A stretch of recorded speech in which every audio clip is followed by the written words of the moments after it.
Hello and welcome back.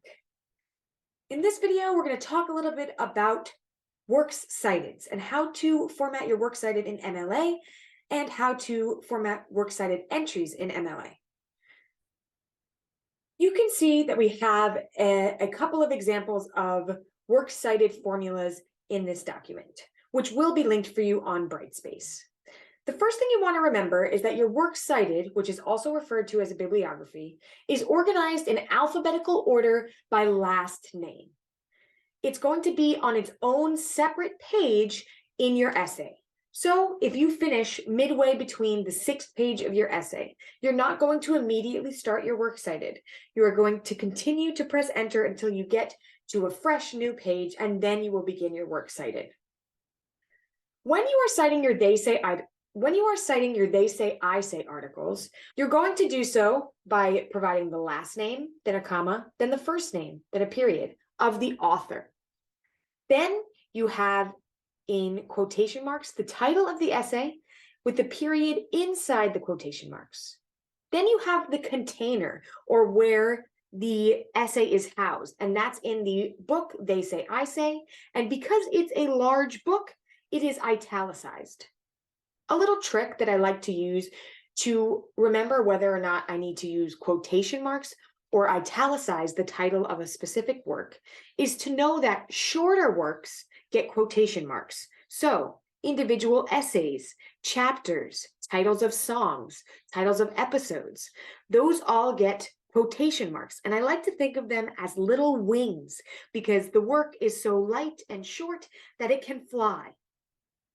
Then if the work is longer, if it's an entire book, if it's an entire album, if it's an entire television series or an entire movie, it gets italicized because the work is so big, it's carrying a heavy load and needs to lean a little bit. So if you're ever wondering, should I put things in italics or should I put them in quotation marks?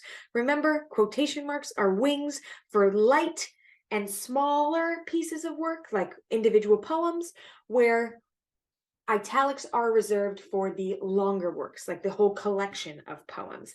And that's because they're heavy and they lean. So we have the book, which is the collection, the whole collection of essays and chapters. So it's heavy, so it gets italicized. And then the editors of the book, Kathy Birkenstein, Russell Durst, and Gerald Graff. And you can pay attention to the commas here. Then we have the publisher, W.W. Norton & Co., the comma, then the year, comma, then the page range of the entry. And I've given you an example using Anne-Marie Slaughter's Why Women Still Can't Have It All. You can see the first name is Anne-Marie, the last name is Slaughter. Then we have Why Women Still Can't Have It All within quotation marks with a period right here. We have the book, They Say, I Say, the editors, the publishing company, the year, and the page range of the entry. And I'm noticing right now I have an extra period. Whoops, we want only one period there. Now, you will also be using articles that you find using Eastern's Library's Eagle search and or the databases there. And it is a very similar formula that you'll use to construct these works cited entries. So you have your last name of the author, comma, first name of the author, and then you have your period, the title of the article, the title of the journal or the container, and you can pay attention to the way that it's formatted. One thing that's a little bit different is when it's in an article from a journal, it will often have a volume and a number. If they don't have a volume and a number, or they only have a volume or a number, just don't include the other one. If not, if they do, you format it this way.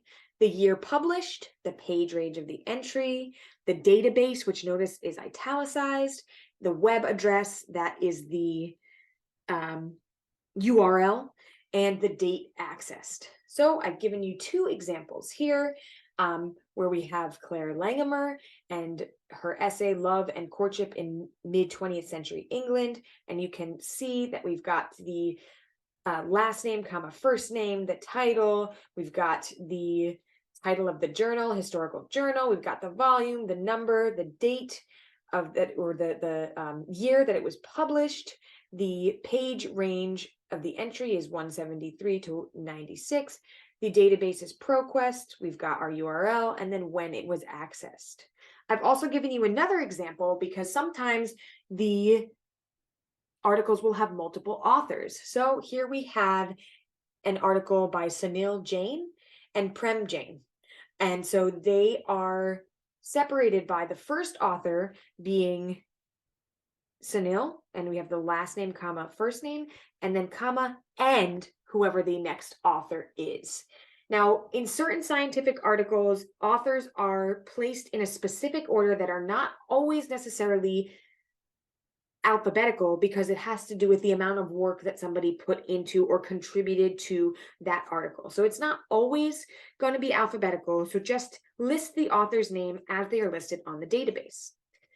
And that's how you construct your works cited entries. Remember, they are organized in alphabetical order by last name.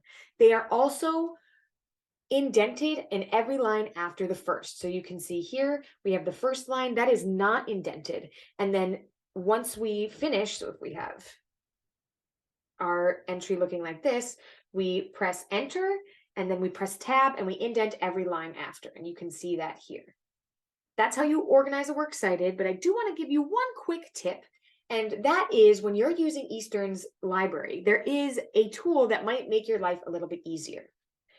If we go to this article here that I found on cell phones contributing to global warming, we can click this citation tool here and we find that we can click on the style and you can scroll down and do APA, MLA, Chicago, whatever you want, and it will give you that citation.